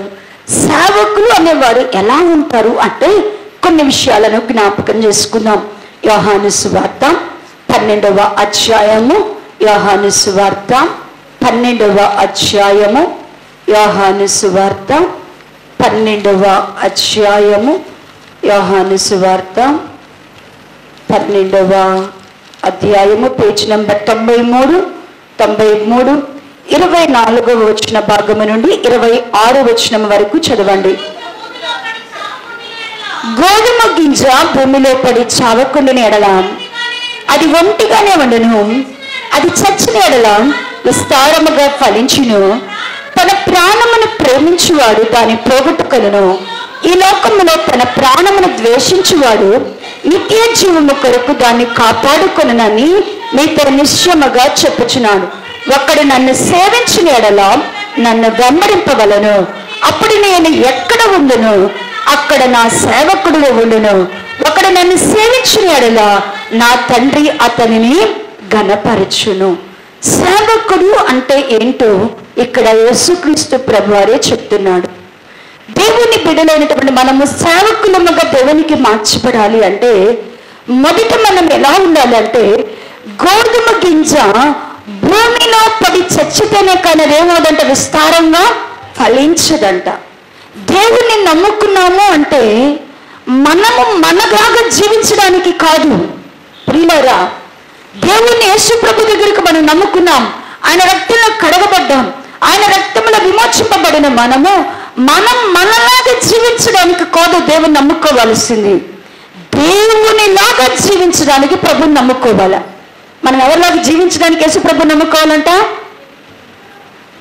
నేను ఇంతేనండి, నా మాట ఇంతేనండి, నేను ఇట్టగే మాట్లాడతాను, నేను ఇట్టగానే తింటాను, నేను ఇంతే, నా స్వభావమే ఇంతే, నా మాట తీరే ఇంతే, నా నడత తీరే ఇంతే, కాబట్టి నేను ఇంతే, అవసరమైతే మీరు మారండి, అర్థం చేసుకోండి, లేకపోతే వద్దు అనుకుంటాం. ప్రియులారా, దేవుని సేవకులుగా మనం చేయబడాలా. నీవు నా సేవకుడవు, నిజముగా నీవు నా సేవకురాలని దేవుడు మనల్ని చెప్పుకోవాలి అంటే మనము చచ్చిపోవాలా. నాలో నేను చచ్చిపోవాలా, నాలో క్రీస్తు జీవించాలా. నాలో ఉన్న స్వభావము చచ్చిపోవాలా, నాలో యేసు ప్రభువు యొక్క స్వభావము కనబడాలా. అది సేవకులైనటువంటి వారు ఏం చేస్తారు అంటే, నా దేవుని సేవకులైన వారు తమ ఇష్టమును, తమ యొక్క స్వబుద్ధిని, తమ సొంత నిర్ణయాలన్నిటిని కూడా ఏం చేసుకుంటారంటే దేవుని కొరకు చంపివేసుకుంటారు. దేవుని చిత్తాన్ని, దేవుని ఇష్టాన్ని, దేవునికి అనుకూలమైన దాన్ని చేయడానికి బ్రతకాలని ఆశపడతారు. ఇదే గోధుమ గింజ యొక్క అనుభవం. అంటే వాళ్ళు ఎలా ఉంటారంటే, తమ ప్రాణము కంటే కూడా తమ ప్రాణాలను దేవుని కంటే ఎక్కువగా అనుకోరు. దేవుని కోసం ప్రాణం ఇవ్వాల్సి వస్తే ఆ ప్రాణం కంటే దేవుడే నీకు గొప్పగా, దేవుని వల్ల నీకున్న ప్రేమే గొప్పగా కనబడాలి. అందుకని దేవుడు చెప్తున్నాడు, నా సేవకుడు ఎవడు నన్ను సేవించునో వాడు నన్ను ఏం చేస్తాడు అంటేనంట, వెంబడిస్తాడు. సేవకుడు అంటే ఎవరిని వెంబడించేవాడు? దేవునిని వెంబడించేవారు, యేసయ్యను వెంబడించేవారు. అంటే యేసయ్యను ఎవరైతే వెంబడిస్తున్నారో, అంటే యేసయ్యను ఎలా వెంబడించాలని కోరుకున్నాడు యేసయ్య? చాలా మంది యేసయ్యను వెంబడించాలని కోరుకుంటున్నాడు. కానీ యేసయ్య ఎలా వెంబడించాలి? ఎవరైనా నన్ను వెంబడించగోరిని ఎడల. ఎట్లా వెంబడించాలంట యేసయ్యని? ఎట్లా వెంబడించాలంట చెప్పాలి. నేను పూర్తి చేయాల. ఎవరైనా నన్ను వెంబడించాలంటే ఎలా కూడా వెంబడించమంటున్నాడు? తన్ను తాను. చూడండి లూకాసు వార్త 9వ అధ్యాయము, లూకాసు వార్త 9వ అధ్యాయము 23వ వచన భాగము, 60వ పేజీ 9వ అధ్యాయము 23వ వచన భాగము నుండి. మరియు ఆయన అందరితో ఇట్లా, నేను ఎవడైనా నన్ను వెంబడింపగోరిన యెడల తన్ను తాను ఉపేక్షించుకొని ప్రతి దినము తన సిలువనెత్తుకొని నన్ను వెంబడింపవలెను. యేసయ్యను వెంబడించడం అంటే, యేసయ్యను వెంబడించడము అంటే ఎలా వెంబడించాలంట? మనం అనుకుంటాం, మనందరం ఏమనుకుంటాం? యేసయ్యను వెంబడిస్తున్నాం అనుకుంటాం. మనము వెంబడించుతున్నాం అనుకుంటున్నాము. కానీ ఎవడైనా నన్ను వెంబడించాలి అంటే తన్ను తాను ముందు ఏం చేసుకోవాలి? వాడు నిన్ను నీవు ఉపేక్షించుకుంటే నేను యేసయ్యను వెంబడించగలం. యేసయ్యా నాకు ఒంట్లో బాగలేదయ్యా, నేను లేకపోతే నా భార్య ఉండలేదయ్యా. యేసయ్యా నేను లేకపోతే నా భర్త పిల్లలు ఉండలేరయ్యా. యేసయ్యా నేను అంత దూరం నడవలేనయ్యా, నేను నిలబడలేనయ్యా, నేను కూర్చోలేనయ్యా, నేను ఇంతయ్యా అంతయ్యా అని నీ దగ్గర ఉన్నాయి అనుకో, దేవుడు అంటారు, అమ్మ వద్దు, నువ్వు ఆడే ఉండు, నువ్వు వెంబడించలేవమ్మా, నువ్వు అక్కడే ఉండండి అమ్మ మీరు అంటాడు. ఇప్పుడు మనం ఏమన్నా పరలోకంలో మనం కనుక ఇప్పుడు ఎవరు సమీపింపరా అని ప్రార్థన పాడితే, అందరం కలిసి పాడితే చాలా మంది ఊగిపోతారు. ఇక్కడ చాలా మంది తన్మయంతో ఏమైపోతారు? ఊగిపోతారు. దేవుడు ఈరోజు, అమ్మా ఈ రోజంతా నువ్వు నా మందిరంలో ఉండి ప్రార్థన చేయమ్మా సాయంత్రం 6 దాకా అని ఎవరితో అన్నారు అనుకోండి, వెంటనే ఏం చేస్తారు? ఒకటే మాట, నేను పెద్ద పని ఏం చెప్పలే. దేవుడు సాయంత్రం 6 దాకా ఉండి అందరి కోసం ప్రార్థన చెయ్యమ్మా, నీకే పని లేదు కదా, నేను ఒక పని ఇస్తున్నా చెయ్యి అన్నాడు అనుకోండి. ఇప్పుడు 6 దాకా కదలకుండా ఎవరు కూర్చుంటారు? ఏమంటారు? అయ్యా అసలే టిఫిన్ వస్తా హడావిలో తిరిగి తిని రాలేదు, నీరసం వచ్చేస్తుందయ్యా, బీపీ ట్యాబ్లెట్ వేసుకుంటున్నాను, థైరాయిడ్ ట్యాబ్లెట్ వేసుకున్నాను, షుగర్ ట్యాబ్లెట్ వేసుకున్నాను, ఇప్పుడు నేను ఏమైపోవాలా, నాకు వెంటనే ఏమైపోవాలా, తినేసి వస్తానయ్యా అంటావు. లేదంటే ఏమంటావు? అమ్మో నానంతసేపు ఏం ప్రార్థన చేస్తాను ప్రభువా, అసలు 10 నిమిషాలే చేయలేను, నువ్వు 6 గంటలకు కూర్చోమంటే ఏం చేస్తాను అన్ని చెప్పేమంటాము. ఇది నాకు చాలా కష్టము ప్రభువా, ఇంకేదైనా చేయగలిగింది అంటావు, ఇంకేదైనా చేయగలిగింది అని నువ్వే అడుగుతావు. అంటావు మళ్ళీ ఏమంటావు? యేసయ్య నీ వెంటే నేను ఉంటానయ్యా అని పాడుతావు. ఎంత అబద్ధం పాడుతున్నామండి. నిజం పాడుతున్నాం, అబద్ధం పాడుతున్నామా? మనమే నిజం పాడుతున్నాం, అబద్ధం పాడుతున్నామా? మనం ఇంత దేవుని దగ్గరే ఇంత అబద్ధపు పాటలు, అబద్ధపు సమర్పణలు, అబద్ధపు తీర్మానాలు మనం చేసుకుంటూ ఇప్పుడేమంటున్నావు? ఇప్పుడేం కావాలా? పరలోకంలో దేవుడు నాకు కొత్త పేరు పెట్టాలా? కొత్త పేరు పెడతాడు దేవుడు నీకు. నువ్వెప్పుడు నిన్ను నీవు ఉపేక్షించుకో. దేవుని సిలువ నీకు ఖచ్చితంగా నీ మీద ఎప్పుడే ఉండాలంట. సిలువ అంటే ఏం చేయించుకోబాకండి, కార్పెంటర్ను పిలిపించి సిలువ వేసుకొని తిరగబాకండి, మెడలో సిలువ వేసుకోబాకండి. ఈ సిలువలు అవసరం లేదు, ఆ సిలువలు కాదు. సిలువ అంటే నీకు ఇష్టం లేని నువ్వు చేయడమే సిలువ. నీకు మించినటువంటి దేవుడి కొరకు నువ్వు చేసేదే సిలువ. నీకు ఇష్టం లేదు, ఇప్పుడు నీకంటే నిన్ను బాగా తిట్టారు, దేవుడు రంగానే చెప్పాడు పోయి సమాధానం పడు అన్నాడు. ఇప్పుడు అదే సిలువ. ఇప్పుడు పోయి ఏం చెప్పాలా? ఇప్పుడు ఏం చేయాలా? నేనే తప్పుగా, నువ్వు తప్పుగా మాట్లాడావు సహోదరుడా, నువ్వు ఒక అవిశ్వాసివి, నువ్వు లోకస్తుడివి, భక్తిహీనుడువు, నువ్వు బూతులు మాట్లాడావు, నువ్వు ఇష్టానుసారిగా మాట్లాడావు, నన్ను మాట్లాడావు, నా తల్లిని మాట్లాడావు, నా చెల్లిని మాట్లాడావు, నా ఇంటి వాళ్ళు మాట్లాడావు, నా పిల్లలు మాట్లాడావు, నువ్వు అవిశ్వాసివి సహోదరుడా, నన్ను అన్నావు, తగ్గింది. నేను నీకు మాట్లాడాను చూడు, నిన్నన్నాను చూడు, తిరిగి 2 మాటలు, నేను 2 మాటలు అన్నా నా ఆవేశంతో, అది తప్పు. నా నన్ను నీ నాశనం అయిపోతావచ్చు అన్నాను కదా, అది తప్పు. సహోదరుడు, నువ్వు ఎన్ని మాటలు అన్నావు, అది కాదు లెక్క. తిరిగి నేను అన్నాను చూడు నీ గురించి, అది తప్పు. నీ చేతులు పట్టుకుంటా, నన్ను క్షమించవా, నేను నిన్ను అలా అనకూడదు, క్షమించవా. ఇప్పుడు ఎవరు పోయి సమాధాన పడతారట? ఇప్పుడు ఎవరు పోయి సమాధాన పడతారట్లా? ఒకడు సిలువెత్తుకున్నాడు, ఒకడు తను తాను ఉపేక్షించుకున్నాడు అంటే తనలో ఉన్నటువంటి ఏదైతే తాను అనుకున్నాడో దానిని వదిలిపెట్టడమే. తను ఏదైతే తనకి ఇష్టం అనుకున్నాడో దానిని వదులుకోవడమే. తాను ఏదైతే కలవకూడదు అనుకున్నాడో వారిని కలవడమే. తాను ఏదైతే వద్దు అనుకున్నాడో అది దేవుని కొరకు చేయడమే. దేవునిని సిలువెత్తుకొని వెంబడించడం. సేవకుడు ఏం చేస్తాడు అంటేనంట, తన్ను తాను ఏం చేసుకోవాలా, ఉపేక్షించుకొని తల సిలువనెత్తుకొని ఏం చేయాలంట, ప్రభుని ప్రతిరోజు కూడా ఏం చేయాలంట, వెంబడించేవాడు. వారు సేవకుడు. సేవకులు అంటే ఆరాధన చేసేవాళ్ళు కాదు. సేవకులు అంటే పాటలు పాడేవారు కాదు. సేవకులు అంటే దీపాలు వెలిగించేవారు కాదు. సేవకులు అంటే యాజకత్వం చేసేవారు కాదు. సేవకులు అంటే బోధించేవారు కాదు. ప్రియులారా, సేవకులు అంటే ఎవరు అంటే తమ్ము తాము ఉపేక్షించుకొని తమ సిలువనెత్తుకొని ప్రతిరోజు కూడా ఎవరిని వెంబడించేవాళ్ళు.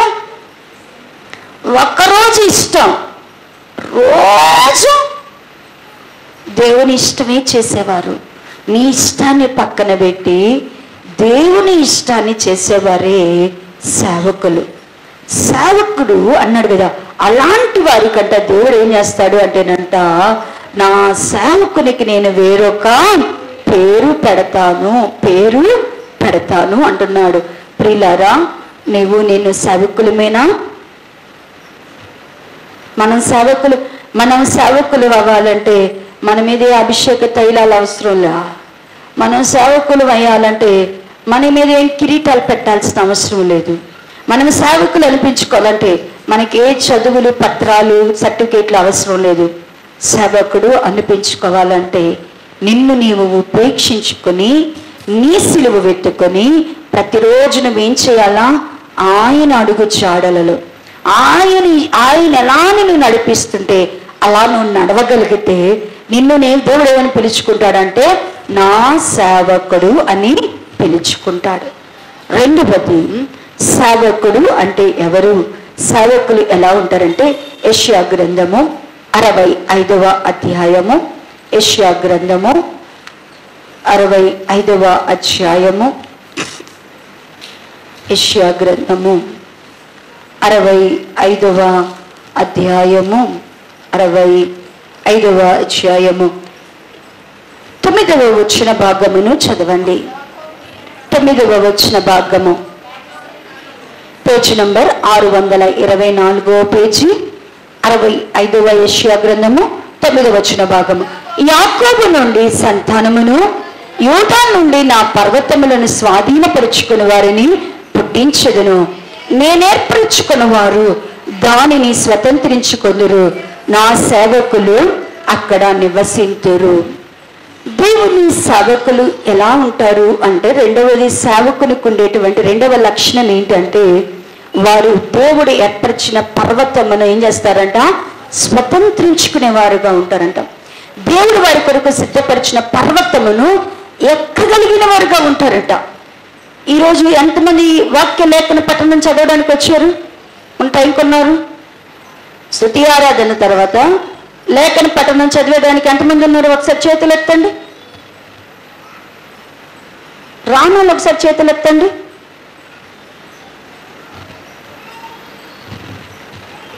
ఏ లేఖన పట్టణం చదివారు? వాక్య ప్రతిరోజు, ప్రతి ఆదివారం రోజు నా స్తుతి ఆరాధన తర్వాత పరిశుద్ధుడి తర్వాత ఏం చేస్తాం? లేఖన పట్టణం. ఆ లేఖన పట్టణంలో ఈరోజు ఏం చదివాం? కీర్తనలు 48వ అధ్యాయం. కీర్తనలు మీరేం తీయొద్దు. ఈ 48వ అధ్యాయంలో ఏముంటది మీరు పుస్తకాలు తీయకుండా చెప్పడం నేర్చుకోండి. చెప్పకపోయినా పర్వాలేదు, పుస్తకాలు మాత్రం తీయబాకండి, బైబిల్ మాత్రం తీయబాకండి. 48వ అధ్యాయంలో ఏముంటది? దాదాపు సంఘంలో ఇది ఒక 1000 సార్లు చదువుకుంటాం ఈ అధ్యాయాన్ని. ఈజీగా మనము ఒక 1000 సార్లు చదువుకుంటాం. ఆ 48వ అధ్యాయంలో ఉన్నటువంటి సారాంశం ఏంటి? ఆ 48వ అధ్యాయంలో దేవుడంట ఒక పర్వతం మీద సియోను మహారాజు పట్టణాన్ని దేవుడు సియోను మహారాజు పర్వతం ఎక్కడుంటది అంటే గనక, సియోను మహారాజు పట్టణం ఎక్కడుంటది అంటేనంట, అదంట ఉత్తర దిక్కున్నటువంటి దేవుని పర్వతం మీద ఉంటుంది. దేవుని పర్వతం మీద. ఆ పర్వతం పేరేంటి అంటే సియోను కొండ. ఆ పర్వతం పేరేంటి అంటే సియోను కొండ. దాని మీదంట ఆ పట్టణం ఉంటుందంట. పర్వతం మీద ఉంటుంది. పట్టణం ఎక్కడ ఉంటుందంట? పర్వతం మీద ఉంటుందంట.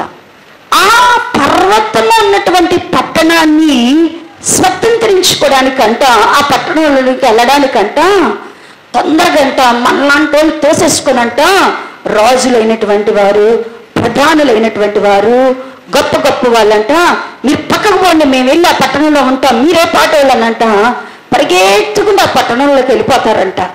వెళ్ళిపోయిన తర్వాత అంట ఆ పట్టణాన్ని స్వతంత్రించుకోవడానికి వారి అధికారాన్ని బట్టి, వారి బలాన్ని బట్టి, వారి జ్ఞానాన్ని బట్టి, వారి యొక్క ఉన్నటువంటి స్థితిని బట్టి వారు వెళ్తారు. కానంట ఆ పట్టణానికి వెళ్ళంగానే వాళ్ళకి దేవుడు ఏమి ఇస్తాడంట? ప్రసవ వేదన పెట్టిన వాళ్ళు అల్లాడినట్టు అల్లాడతారంట. వాళ్ళు ప్రసవించే స్త్రీ నొప్పులు వస్తే ఎంతగా అల్లాడిద్దో ఈ రాజులు, ప్రధానులు అనేవారంట అక్కడికి పోగానే అల్లాడిపోయంట, అమ్మో మేము ఈ పట్టణంలో ఉండలేమనంట ఎట్ట పరిగెత్తుకుంటూ వెళ్ళారో అట్ట వెనక్కి వచ్చేస్తారంట. ఆ పట్టణంలో నుంచి వచ్చి మనం ఎందుకు ఈ పట్టణాన్ని వెళ్ళలేకపోతున్నాం అనుకుంటారంట. అనుకుంటుంటే అప్పుడు అంటారంట, దావీదు గారు చెప్తూ అంటాడు, మందిరంలో కూర్చొని కృపను కూర్చి ధ్యానం చేయండి, మందిరంలో ధ్యానం చేయండి, ఆ పర్వతం ఏంటో ఒక్కసారి చూసి దాని చుట్టూ తిరగండి, దానికి ఎన్ని బూర్జులున్నాయో లెక్క వేయండి, మీ పిల్లలకు ఆ పట్టణాన్ని గురించి చెప్పండి అని ఉంటుంది. దాని గురించి ఆ మహారాజు పట్టణము సియోను కొండ మీద, దానికి ఇంకొన్న పేరేంటంటే పరిశుద్ధ పర్వతము అని పేరు. ఇప్పుడు సేవకులు అనేటువంటి వారు ఎవరు అంటే ఆ పరిశుద్ధ పర్వతాన్ని ఎక్కగలిగిన వారే సేవకులు. పరిశుద్ధ పర్వతమును ఎక్కగలిగిన వారు ఎవరంటండి? సేవకులు. ఆ పర్వతము మీద ఉండగలిగిన వారే సేవకులు, స్వతంత్రించుకునే వారే సేవకులు. ఈ పరిశుద్ధ పర్వతమును ఎవరు స్వతంత్రించుకుంటారు? ఈ పరిశుద్ధ పర్వతం మీదే దేవుడు తన సేవకులైన వారిని అంగీకరిస్తాడంట. చూడండి, యెహెజ్కేలు గ్రంథము 22వ అధ్యాయము, యెహెజ్కేలు గ్రంథము 20వ అధ్యాయము, 20వ అధ్యాయము, యెహెజ్కేలు గ్రంథము 20వ అధ్యాయము 703వ పేజీ, 703వ పేజీ 40వ వచ్చిన భాగముని చదివితే 20వ అధ్యాయము 703వ పేజీ 20వ అధ్యాయము 40వ వచ్చిన భాగము. నిజముగా ఇశ్రాయేలును ఉన్నతమైన కొండయగు నా పరిశుద్ధ పర్వతమందు దేశంలో ఉన్న ఇశ్రాయేలు అందరూ నాకు సేవ చేయుదురు, ఇదే ప్రభువు యెహోవాకు అచ్చటని నేను వారిని అంగీకరించదును అని వ్రాయబడి ఉన్నది. దేవుని ప్రజలైనటువంటి వారు ఎక్కడ అంగీకరిస్తాడంట? దేవుని సేవకులు ఎక్కడ అంగీకరిస్తారంట? సేవ చేసే వాళ్ళని పరిశుద్ధ పర్వతము మీదే. ఈ పరిశుద్ధ పర్వతము మీదే దేవుని యొక్క సేవకులు ఉంటారు. వారు దానిని ఏం చేస్తారంటే అసలు ఈ పరిశుద్ధ పర్వతమును స్వతంత్రించుకునే వారు ఎవరు? ఎక్కగలిగే వారు ఎవరు? చూడండి, కీర్తన గ్రంథంలో గబగబా వెళ్ళిపోదాం. కీర్తనల గ్రంథము 5వ అధ్యాయము 5వ అధ్యాయము మొదటి వచ్చిన భాగము నుండి చదివితే మొదటి వచనము నుండి 5వ వచనం వరకు 458వ పేజీ చదవండి అమ్మా పెద్దగా. యెహోవా నీ గుడారములో 15వ వచన భాగము, నీ గుడారములో అతిథిగా ఉండదగిన వాడెవడు? నీ పరిశుద్ధ పర్వతము మీద నివసింపగలిగిన వాడెవడు? యథార్థమైన ప్రవర్తన కలిగి నీతిని అనుసరించువాడు, హృదయపూర్వకముగా నిజము పలుకువాడు.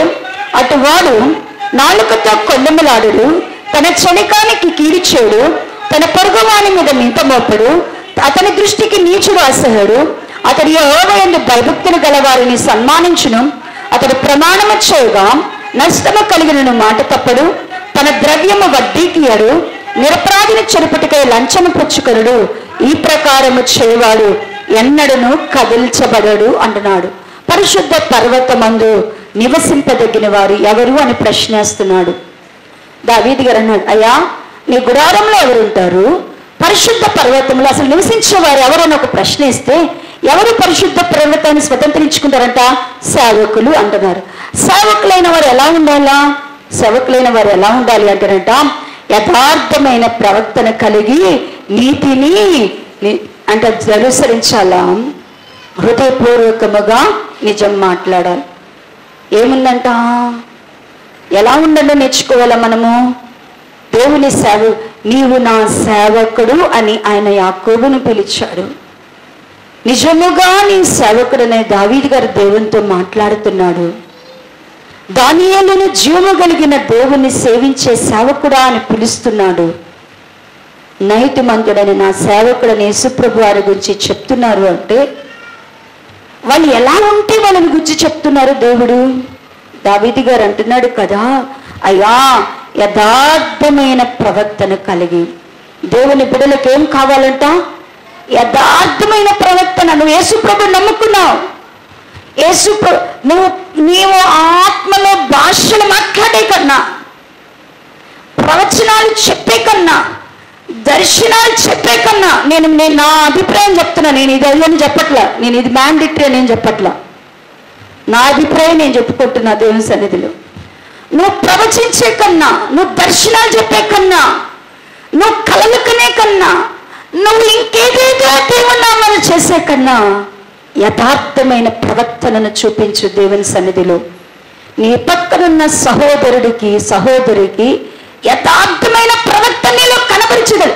యథార్థమైన ప్రవర్తన కలిగి, నీతి కలిగి, హృదయపూర్వకంగా అసలు నిజం మాట్లాడు. ఏ పరిస్థితులు వచ్చినా, కొండల నిమ్మలు పడుతున్నా కూడా నిజమే మాట్లాడు, నీతిగానే ఉండు. దేవుని దృష్టిలో నువ్వు చాలా గొప్పవాడు అవుతావు. అంటే మనం ఏమనుకుంటాం? పరిశుద్ధ ఆత్మతో నింపబడైతే, భాషలు మాట్లాడితే, ప్రవచనాలు చెప్పితే, వాక్యాలు బోధిస్తే, లేకపోతే ఇంకేదేదో కార్యాలు చేస్తే మనము దేవ దృష్టిలో సేవకులు మొత్తం అనుకుంటాం. అంతకంటే శ్రేష్టమైనది యథార్థమైన నీ ప్రవర్తన దేవుని దృష్టిలో కనబరుచుకోవడం, నీతి కలిగి జీవించడం, హృదయపూర్వకంగా నిజము మాట్లాడడము. ఇంకా అంటున్నాడు కదా, నాలుగుతో కొండను మాట్లాడొద్దు, చాడీలు చెప్పొద్దు, ఒకరి మీద ఒకరికి ఏం చెప్పొద్దు. కొందరికి ఏంటంటే ఒక చెట్టు అలవాటు ఉంటుంది. ఏంటంటే ఏదో ఒకటి కొండలు చెప్పడం ఏంటి అంటే, వచ్చినోడు నీ సంగతి చెప్పుకో, లేకపోతే నా సంగతి నువ్వేం చేస్తావు? వచ్చి కూర్చొని మూడో వ్యక్తి గురించి మాట్లాడుకుని వెళ్తావా? నీ సంగతి చెప్పుకో, నువ్వు చెప్పవు. నీ అన్ని గుట్టుగా పెట్టుకుంటావు, నీవన్నీ దాచి పెట్టుకుంటావు. నీ ఇంట్లో అన్ని దాచి పెడతావు, పక్కింట్లో అన్ని నీకు కావాలా? అది కొండాలి, ఇంకేం లేదు. మీరు కొండాలంటే ఏది చదువుతున్నాను అనుకోబాకండి. దేవుని పిల్లలు నాలుగుతో ఏం చేయకూడదంట? కొండలు చెప్పకూడదంట. ఇంకేం చేయకూడదంట? చెలికానికి నీ వల్ల ఏం చేయకుండా చూసుకోవాలా? నువ్వు మేలన్నా చేయకుండా ఉంటే పర్వాలా, నువ్వు మేలు చేయకపోయినా పర్వాలేదు, కానీ ఏం చేయకుండా ఉండవు. నీ వల్ల మేలు చేయకపోయినా పర్వాలా. నేను ఒక ఆమె వచ్చి 5,000 అడిగింది, నీకు ఇవ్వడం ఇష్టం లేదు, తిరిగి రాదని నీకు తెలుసు, ఇష్టం లేదు. నువ్వు ఇవ్వకుండా వదిలేసి, నీకు ఇష్టం లేదనుకో ఏం చేయొద్దు, ఏం చెప్పచ్చు, నాకు ఇష్టం లేదండి నేను వేయలేదు నాకు కావాలని చెప్పేసి. దానికోసమని అవి ఉన్నాయి కానమ్మా నాకు అస్సలు బాగలేదు, నాకు అస్సలు బాగలేదు, మా నాన్నకు బాగలేదు, వాళ్ళకి ఇచ్చాను వీళ్ళకి ఇచ్చానని ఏం చేస్తుంటాం, కొన్నిసార్లు అబద్ధాలు చెప్పేస్తూ ఉంటాం, కీడు చెప్తా ఉంటాం. అలా చెప్పొద్దు. నీ చెలికానికి నువ్వు ఏమి కీడు చేయొద్దు. చాలా మంది అంటారు గాడ్ ప్రామిస్ మా దగ్గర ఏమి లేవంటారు. ఎందుకండి మళ్ళీ గాడులు, ఎందుకు గాడుని తీసుకొస్తావు? గాడ్ ప్రామిస్ అమ్మ తోళ్ళు ఎందుకు? ఎన్ని తోళ్ళు ఎవరు కావాలి నీకు? మళ్ళీ నీకు మీ అమ్మ తోడు కావాలా? ఎవరు చెప్పాలా ఇట్లాంటి అబద్ధ ప్రమాణాలు, ఈ అబద్ధపు మాటలు మనీ? యేసు ప్రభును అన్నాడు కదా, నువ్వు నాకు పరిశుద్ధాత్మ రావటం లేదు, దేవుడు ఈయటం లేదు, ఈ సంఘంలో రాదు ఇంకో సంఘంలోకి పోయినాక వచ్చిద్ది అనుకున్నావేమో. ఏ సంఘంలోకి పోయినా నీకు రాదు. అసలు పరిశుద్ధాత్మ రావడం అంటేనే అది చాలా ఉన్నతమైన స్థితి. మనకేమో 2 సార్లు గట్టిగా వస్తే వచ్చేస్తుంది. ఇదే అర్థం కాని భక్తి. దయచేసి ఈ స్థితిలో నుంచి, ఒక ట్రాన్స్ లో నుంచి బయటికి రండి. సంఘముగా పరిశుద్ధ పర్వతాన్ని స్వతంత్రించుకునే వాళ్ళు నా సేవకులు. నా సేవకుడికి నేను కొత్తగా పేరు పెడతాను. పరిశుద్ధ పర్వతాన్ని స్వతంత్రించుకోవాలంటే రాజుల వల్ల కాలేదు, ప్రధానుల వల్ల కాలేదు, అధిపతుల వలన కాలేదు, ఉన్నతుల వల్ల కాలేదు. కానీ ఎవరైతే యథార్థమైన ప్రవర్తన కలిగి నీతిని అనుసరించు, హృదయపూర్వకముగా నిజము మాట్లాడుతూ, కొండములు చెప్పక, చలికానికి కీడు చేయకుండా, పొరుగు వాని మీద నింద మోపకుండా, దేవుని అడల భయభక్తులు గలవారినంట సన్మానిస్తూ, మాట ఇస్తే నిలబడతారే. చాలా మందికి ఏం లేదట, మాట మీద నిలబడ్డం రాదు. మాట ఇస్తే ఏం చేయాలంట, తప్పకుండా చేయాల్సింది. మాట ఇచ్చి నిలబడాలంట. కింద అంటాడు, నీ ద్రవ్యాన్ని వడ్డీకి ఇవ్వద్దు. ద్రవ్యాన్ని ఏమి ఇవ్వద్దు? ఎవరైనా యెరూషలేము ప్రార్థన మందిలో వడ్డీ వ్యాపారులు ఉంటే, వడ్డీ భక్తులు ఉంటే, వడ్డీకి ఇచ్చేటువంటి దైవ బిడ్డలు ఉంటే తెచ్చు మానేసేయండి. వడ్డీలకి ఇవ్వడం ఏం చేయండి? మానేయండి. వడ్డీల మీద బ్రతకొద్దు, వడ్డీ డబ్బులు తెచ్చుకోవద్దు, వడ్డీలకు ఆశపడద్దు. నీకు 3 రూపాయలకి నీ దగ్గర 10,000 అంటే నీకు 3,000 ఇస్తాను నెలకి, ఆ 10,000 అంటే ఈ బాకండి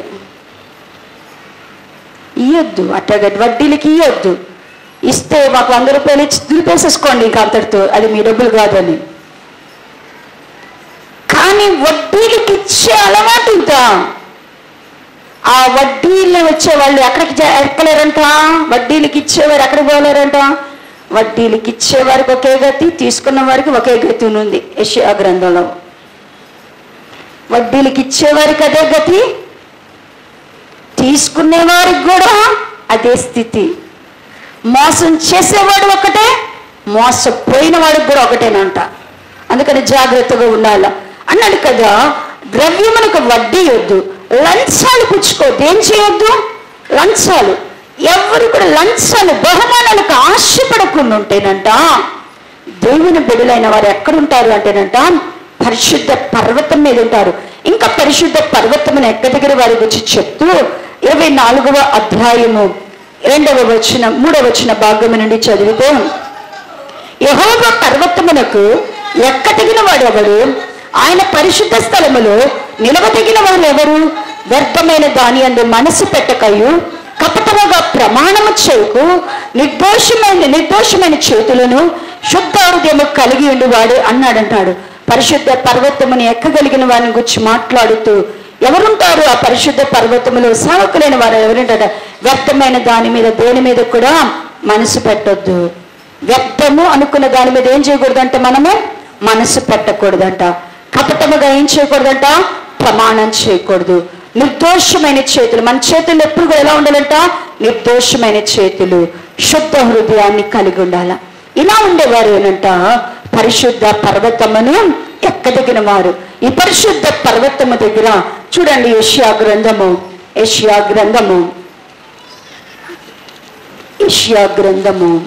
20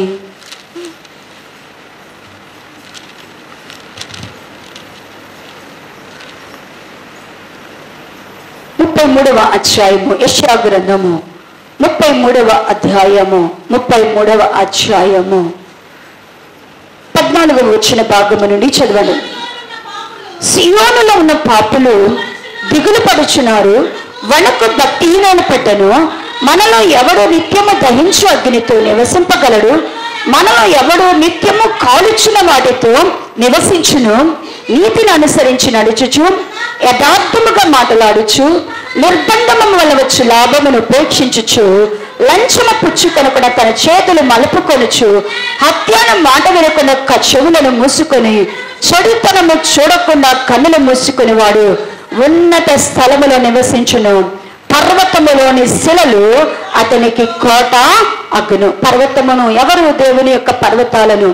సావుకులైన వారు ఎలా ఉంటారు అంటేనంట, అన్నారు కదా, నేను నీతిని అనుసరించేవారు, యథార్థంగా మాట్లాడేవారు, నిర్బంధముగా వచ్చేటువంటి లాభములను ఏం చేయాలంట?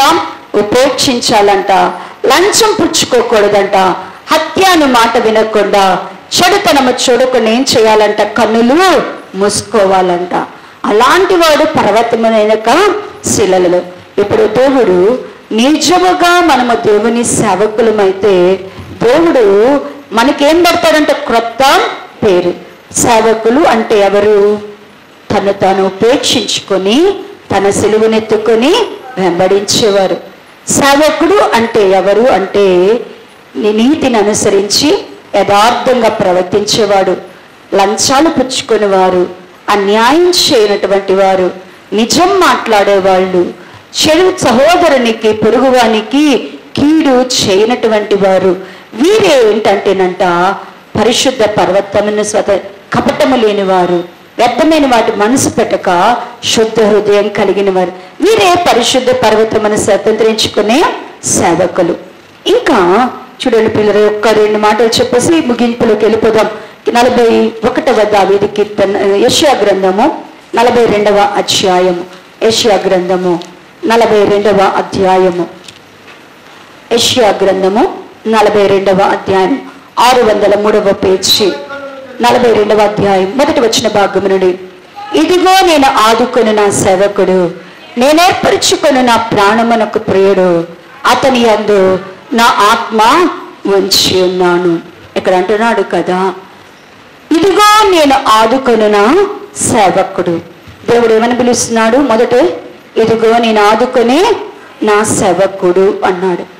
ఎవరు దేవుడు ఆదుకునే సేవకుడు? ఎవరు అంటేనంట, నేర్పరుచుకునేవాడు, నా ప్రాణమునకు ప్రియుడు, అతని యందు నా ఆత్మ. అంటే సేవకుడులో ఖచ్చితంగా ఎవరి ఆత్మ ఉంటుందంట అండి? సేవకుడిలో ఏముంటుందంట? దేవుని యొక్క ఆత్మ. సేవకుడు అనేటువంటి వాడు మొదటి అనుభవం తన్ను తాను ఉపేక్షించుకొని తన సిలువనెత్తుకొని దేవుణ్ణి వెంబడిస్తాడు. రెండవది పరిశుద్ధ పర్వతమును స్వతంత్రించుకోవడానికి అవసరమైన ప్రవర్తనను, నూతన స్వభావాన్ని నేర్చుకుంటాడు. మూడవదిగా అతనిలో ఏముంటుందంటే, సేవకుడిలో ఏముండాలంట? దేవుని ఆత్మ కలిగిన వాడు. అతని యందు ఏముంటుందంట? దేవుని ఆత్మ ఉంటుందంట. అందుకని అన్నాడు, దేవుని ఆత్మలో గురించి చెప్తూ అన్నాడు. ఇక్కడ అన్నాడు 2వ వచ్చిన భాగంలో చదివితే, అతడు కేకల వేయుడు, అరవడు, అతని కంఠస్వరము వీధులలో వినబడనీయడు. అంటే ఆత్మ కలిగినటువంటి సేవకుడు ఎట్టుంటాడంట? ఆత్మ కలిగిన సేవకుడు ఎట్టుంటాడంట? అరవడు, కేకలేడు. ఏంటి మళ్ళా ఒకసారి నాకు వినపడాల. ఆత్మ కలిగిన సేవకుడు ఎట్టుంటాడు? దేవుని ఆత్మ కలిగిన సేవకుడు ఎట్టుంటాడు? అరవడు. కానీ ఆత్మ కలిగిన మనం ఎట్టుంటాం? చెప్పాలా? ఆత్మ కలిగిన సేవకుడు ఎట్టుంటాడు? అరవడు, కేకలు వేడు. అతని కంఠధ్వని ఎక్కడైనా పని ఏదంట? ఎక్కడైనా ఈ వాక్యం దేవుని ఆత్మ ఉంటే అరవడం అంటే ఆత్మ వచ్చి ఇక్కడ అరవడం అనుకోబాకండి. ఇంట్లో కూడా గయ్యాలిలాగా గడా గడా మాట్లాడుతూ ఉంటారు. ఎక్కడ మాట్లాడితే అక్కడెక్కడికో వినపడుద్ది. నేనంటాను మా ఇంట్లో ప్రార్థన చేయమంటే, మా ఆయన ప్రార్థన చేయమంటే చిన్నగా చేస్తాడు. వినపడాలంటే చెవు పెట్టాల. అరిస్తే పై వాళ్ళదా కనపడుతుంది, ఒక ఆడదా కనపడుతుంది, బహుశా ఆమోస్ గారు ఇంటిదా కనపడుద్ది. నేనంటాను, అరిచేటప్పుడు నా గొంతు ప్రార్థన చేయడానికి ఏమైంది? మనుషులు అరిచేటప్పుడు, పెద్దమైన మాట మాట్లాడేటప్పుడు వీటి చివరిదా కనపడుద్ది. ప్రార్థన చేసేటప్పుడు అసలు ఈ పక్కన వాళ్ళు కూడా మేమేం చేస్తుంటామంటే చెవులు పెడతాం, తీసుకెళ్ళి చెవు ఆయన నోటి దగ్గర పెడతాం. ఎందుకు? లోపల అంటాడు నీకు కనబడాలా దేవునికి కనబడాలా అంటాడు. అప్పుడు ఏమంటాడంటే నీకు కనపడాలా దేవునికి కనపడాలా అంటే నేను వెంటనే అంటాను కదా, తిట్టేటప్పుడు నాకు కనపడితే చాలుగా, తిడుతుంది నన్నేగా, నాకు కనపడితే చాలుగా, చుట్టుపక్కల వాళ్ళు ఆగి వినేటట్టు తిడతామే అంటాం. దేవుని ఆత్మ కలిగిన వాళ్ళు ఏ విషయంలో అయినా ఇదే ఉంటారు. వాళ్ళు ఎట్టుంటారంటేనట అరవరు, రంకెలు వెయ్యరు. ఆత్మ కలిగిన వాళ్ళు దేవుని విషయంలోనే కానీ మనుషుల పద్ధతుల విషయంలోనే కానీ వాళ్ళు ఎలా ఉండగలుగుతారు అంటే వాళ్ళకు ఒకే గురి ఉంటుందంట. దేవుని ఆత్మ కలిగిన వారంట. ఏంటంటే కనుక చూడండి ప్రియులారా, వాళ్ళు ఎలా అంటారు? 6వ వచన భాగంలో అంటున్నాడు చూడండి, గుడ్డి వారు కన్నులు తెరచుటకును, బంధింపబడే వారిని చెరలో నుండి విడివర్పణకు తెచ్చుటకును, చీకటిలో నివసించి వారిని బందీగృహముల నుండి వెలుపలికి తెచ్చుటకును యెహోవాగు నేనే నీతి విషయంలో నిన్ను పిలిచి నిన్ను ప్రేరేప చేయబడి. అంటే ఆత్మ కలిగిన వారికి ఏ గురి ఉంటుందంటేనంట, గుడ్డి వారు కన్నులు తెరవబడాల, బంధకంలో ఉన్నవారు, చెరలో ఉన్నవారు ఏం చేయబడాలని కోరుకుంటామంటే ఆత్మకి ఏం కావాలా? అరుపులు కేకలు అవసరం. ఆత్మకి ఉన్న ఉద్దేశం ఏంటి? దేవుని ఆత్మకున్నటువంటి ఉద్దేశం ఏంటి? గుడ్డివారు కన్నులు తెరవబడాల, చెరలో ఉన్నవారు, బందీ గృహంలో ఉన్నవారు విడుదల పొందాలా, విడుదల పొందాలి. యెహోవా ఆత్మ నీ మీద ఉంది అంటే నువ్వు బంధకాల్లో ఉన్న వారిని చూసి ఏం చేస్తావు అంటేనట, విడుదల కొరకు వారి కొరకు ఏం చేస్తావు? ప్రార్థన చేస్తావు. గుడ్డివారు ఆత్మీయ కన్నులు లేని వారిని చూసినప్పుడు వాళ్ళు సత్యం గ్రహించాలని కొరకు ప్రార్థన చేస్తావు. కానీ నువ్వు అరవవు, కేకలు వేయవు. నా సేవకుడిలో ఏముంటది అంటున్నాడు కదా, నా ఆత్మ ఉంటది అంటున్నాడు. ఇంకొక వాటి చేయి ప్రార్థన చేద్దాం. యెషయా గ్రంథము 52వ అధ్యాయము 13వ వచన భాగము. ఆలకించుడి, నా సేవకుడు వివేకముగా ప్రవర్తించుడు, అతడు హెచ్చింపబడి ప్రసిద్ధుడై మహాగణుడుగా ఎంచబడును. 614వ పేజీలో ఉందండి. సేవకుడు అనేవాడు ఎలా ఉంటాడు అంటేనంట, సేవకుడు ఎలా ఉంటాడంట, ఇప్పుడు కూడా నా సేవకుడు 13వ వచన భాగాలు అన్నాడు, ఆలకించుడి, నా సేవకుడు వివేకముగా ప్రవర్తిస్తాడు. సేవకుడు ఎట్లా ఉంటాడంట? సేవకుడు తను తాను ఉపేక్షించుకొని తన సిలువనెత్తుకొని వెంబడిస్తాడు. సేవకుడైన వాడు పరిశుద్ధ పర్వతమును స్వతంత్రించుకునేవాడుగా ఉంటాడు. సేవకుడైనటువంటి వాడు దేవుని ఆత్మ కలిగిన వాడుగా ఉంటాడు. సేవకుడైన వాడు వివేకంగా ప్రవర్తిస్తాడు.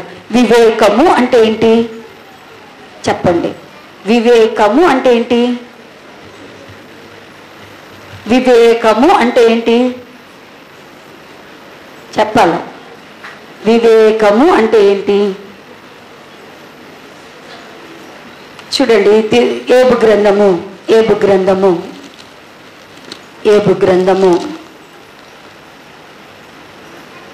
28వ అధ్యాయము 28వ వచన భాగము. యోబు గ్రంథము 28వ అధ్యాయము 28వ వచన భాగము. మరియు యెహోవా యందు భయభక్తులు కలిగి భయభక్తులే జ్ఞానమనియు దుష్టత్వము విడిచిడే వివేకమని ఆయన నరులకు. అసలు మనం దుష్టత్వం విడిచిపెట్టడం ఏంటంట? సేవకుడు ఏం చేస్తాడంట? దుష్టత్వాన్ని ఏం చేస్తాడంట? విడిచిపెడతాడు. వివేకము అంటే మనం అడుగుతాం, తెలియకుండానే ఏం అడుగుతుంటాం? అయ్యా నాకు బుద్ధి జ్ఞానము వివేకం అయ్యా అంటుంటాం. వివేకము అంటే ఏంటంటేనంట, దుష్టత్వాన్ని విడిచిపెట్టడం, చెడుతనాన్ని విడిచిపెట్టడం, దుష్టుని కార్యాలను విడిచిపెట్టడం, దుష్టత్వాన్ని విడిచిపెట్టడమే వివేకము. సేవకుడు, నా సేవకుడు ఎలా ఉంటాడు, ఎలా ప్రవర్తిస్తాడు? వివేకము కలిగి ప్రవర్తిస్తాడు. ప్రియులారా, నేను ఇంక దీని గురించి వివరించటం లేదు. దేవుడు మనకొక కొత్త పేరు పెట్టాలి అంటే ఆయన సేవకులముగా మనం ఆయన సన్నిధిలో పిలువబడాలి.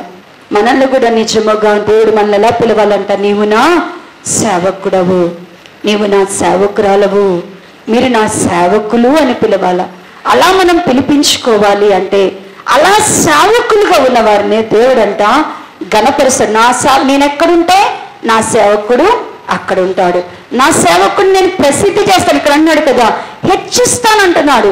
నా సేవకుడిని నేను వాడుకుంటానన్నాడు. అందుకని యెషయా గ్రంథము 49వ అధ్యాయం 6వ వచన భాగములు అంటాడు, 49వ అధ్యాయము 6వ వచన భాగములు అంటాడు కదా, 610వ పేజీలో, నీవు యాకోబు గోత్రపు వారిని ఉద్ధరించినట్లు ఇశ్రాయేలు వారిలో తప్పింపబడి రప్పించిన నా సేవకుడై ఉండుట ఎంతో స్వల్ప. సేవకులు అవ్వాలంటే ఏదో పెద్ద పెద్ద పనులు భారం అనుకోబాకండి. సేవకులుగా చేయబడము అనేది అది మన వల్ల కాదనుకోబాకండి, అది ఎవరికో అనుకోబాకండి. ఆయన దృష్టికి అన్నాడు, నీవు నా సేవకుడై ఉండుట, నా దృష్టికి, దేవుని దృష్టికి మనల్ని మార్చేయడం ఏంటంట? స్వల్ప విషయము, అది చాలా స్వల్పమైనది అంట. అంటున్నాడు, ఎవరైతే సేవకులుగా ఉంటారో వారి ద్వారా దేవుడు భూ దిగంతములకు రక్షణ సాధనములుగా వారిని చేస్తాడు.